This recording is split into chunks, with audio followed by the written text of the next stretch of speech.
Well, I want to get back to some of the very practical issues in philanthropy in a moment. But first, I'd like to talk, for you to talk a little bit about some of the real business nuts and bolts. I mean, we've seen 10 wonderful projects. These are all at various stages of gestation. We're not here to pass judgment upon them, but there are venture capitalists, investors, companies who are looking at projects like this every day.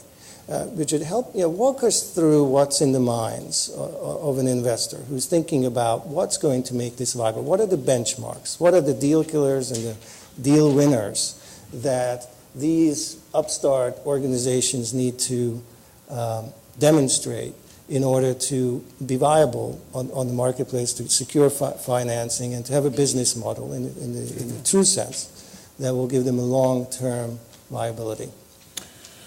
Well, it's certainly a challenge, having been on both sides of that equation. I mean, from an investor perspective, what they're always going to be looking for, particularly in this area, is a great sense of how you can be extremely cost efficient in what you do. Mm-hmm. Of course, here too, the great benefit of the internet as a medium is extremely low cost. It helps to have workers who are free. Right, and it helps, no real question. Cost saver. And we talk about that a lot. I mean, Salon has a 30,000 blogger community called Open Salon, and it is a source of content for Salon.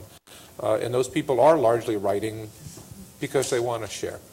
And investors, frankly, are looking for that as an element of your, if you go into an investor today with a content product and say, my business objective is to cover X, Y, and Z, and we're going to hire 32 journalists, and we're going to get lots of audience, and all the advertisers will be there, and magic happens, you won't get any money.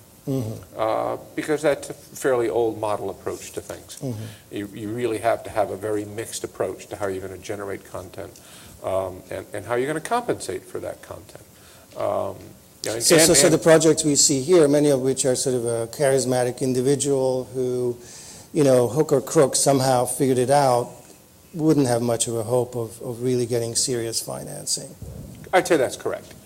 Certainly from venture investors. These guys are looking to make money. It's pretty cold and straightforward stuff. So the idea of the internet as being this place where all this new energy is going to bubble up, at the end of the day, may run into very hard business realities. Yeah, and I don't think that's unique, to the content space. And particularly in this economy, I mean, what I'm seeing in the venture space is, increasingly, is their demand that frankly, they're not funding PowerPoint presentations anymore. They're not funding ideas. What is it that they're funding? They're funding. They want to see something that's already been created, that is already out there in the world, and that is gaining audience or users, depending on whether it's a technology solution or a content solution. They'll fund growth from there. They say, prove to us that you can actually create something that people want to use or see, and then if you have a convincing path how you can grow that to be ever more successful, then let's talk. That is particularly true with regards to content. Well, let's look at philanthropy. Oh, I'm sorry. Did you want? Well, I was just going to say there may be a role for philanthropy there in incubating ideas, being able to take a risk. Well, let me ask you though, because if the business world is a bit of a labyrinth and there are various hurdles you have to pass, I suspect that the world of philanthropy is equally a labyrinth, if not more so. Especially in this day and age, foundations concerned about their money, concerned about regulatory oversight, concerned about various other issues, accountability, transparency. When you say you were a hypothetical foundation, that unfortunately for now only a hypothetical foundation, the board of which said, we get it. Our new mission, we were watching this summit, and our new mission is we're going to incubate new projects. That's our new thing. We venture forth. What would you, as a foundation administrator, look at? What are some of the boxes they have to check off in order to get your interest? It doesn't work quite like that. And there are competing contexts. The one thing I didn't mention before, but you alluded to it, is the emphasis for many foundations now on strategic philanthropy, on knowing your goals, your strategies, your ways to measure your outcomes, and then what you expect to be your outcomes. So, that's all there too. But I think a passionate individual with a good idea can find sympathetic ears in foundation staff and program officers and foundation senior staff. And if there is a foundation board that supports innovation and risk-taking, not frivolous innovation and risk-taking, but legitimate risk-taking, those ideas can find a home, can find approval. So it really starts that way. It starts with a dialogue and an interaction between the people in the field who are trying to create something, and usually, I'm talking about large professional foundations, and then usually the professional staff of the foundation. So, go ahead. No, I mean, I guess I was going to say, and I'm a very, very strong proponent of the notion of sweat equity.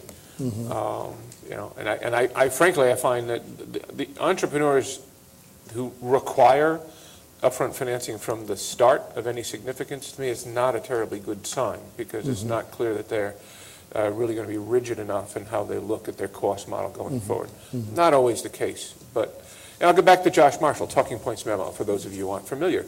He started that as a blog after the 2000 election, and grew it from there. It didn't take any money, but it was entirely hand to mouth. Google AdSense for advertising revenue, brought in interns, gradually built. And only in the last year did he actually take about $1 million, $2 million in financing, but then as a fairly proven product that he could take and evolve from there. And I don't say that to be pessimistic about whether one can attain venture financing or foundation financing for an idea, just realistic, and would encourage anyone to do everything you can to get as far as you can without having to put your hand out to anyone. There's been a lot of talk in recent years about taking this army of now suddenly freelance journalists and building a new kind of ProPublica for the arts type of site, something that would aggregate this national network of journalists with a nonprofit or hybrid model. Are those conversations, to the degree that you may be aware of them, do you feel that they might find receptive ears in the business community or in the foundation community based on where we are today? Absolutely. From my, I think one has to look at the economics of it as a mixed model, and frankly, those who are able to earn more are largely going to be those who can attain larger audiences. I mean, there is an issue of scale here. That's even a challenge for Salon. I mean, we have 5 million uniques. We'd be far better off with 10. I want to ask you. I'm sorry. Go ahead. Actually, this was your side. For the philanthropy side, we want to hear it. Hybrids are interesting. I need to know more specifically about the different models that are possible. There's some legal obstacles for foundations, and there are some, I think, psychological obstacles for foundations too. But hybrids, certainly within the creative sector, ways for, let's say, the entertainment industry and the nonprofit arts industry to work together more frequently. Well, people are interested. Almost